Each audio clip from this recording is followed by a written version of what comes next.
What's up? In this video, I'm going to be showing you how to create a date formula in Notion. So in the example, I'm going to be showing you how I use the date formula to run my credit repair company, but this formula can be used for anybody who needs a reminder for any project that they have coming up.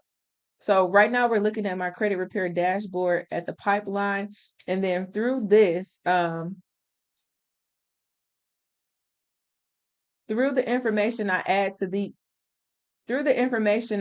to each database, I'm able to see when my reminders are due with the Notion formula.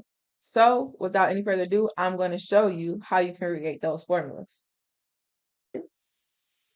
So what you'll want to do is,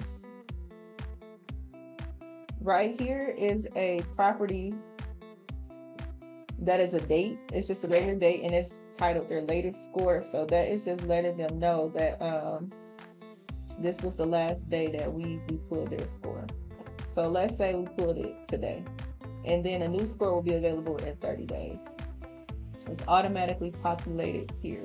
So I'm going to show you how I got that to be done, and then how you can migrate that to your calendar. So first thing you're going to do is click add a property, and then you're going to scroll down to where you see formulas. Okay. So now the first thing you want to do is change the name of your formula. So again, it is going to be new score, like what we're doing. I'm just going to just type it like that. So you can't have two of the same name properly. So we're just going to do that. You can change this to whatever you want to do. So you can do an exclamation point because we're excited, right? So next thing you want to do is you want to edit your formula. This is where it gets creepy, right? It can be really intimidating, okay? Like, what is all of this? Don't even worry about that. First thing I want you to do is take a long scroll and look at all of these different things. If you hover over it, it will actually tell you what they are. So these are the properties identified by myself or you or whatever you have. So again, these are the ones that I created. These are the actual functions. Again, familiarize yourself with that. So now I'm not going to hold you up. We're just going to get straight into it. The first thing you're going to do is click date add, right? So this means I want to add some dates to something. So what do we want to add dates to? We want to add dates to their latest score. We want to add 30 days to that. So I'm going to go up to my properties and look for latest score. So boom, PROP is the property latest score. So I am just going to add a comma and I want to say 30.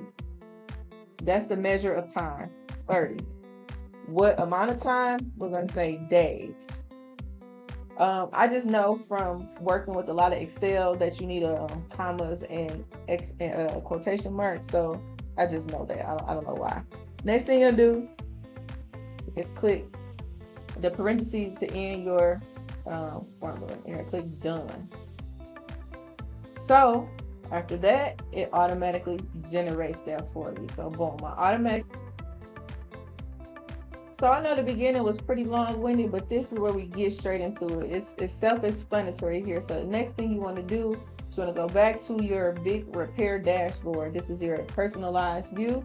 You're going to click on add a view. This is very important. You want to pull your source from your client tracker. Again, this is where they filled out all of that information.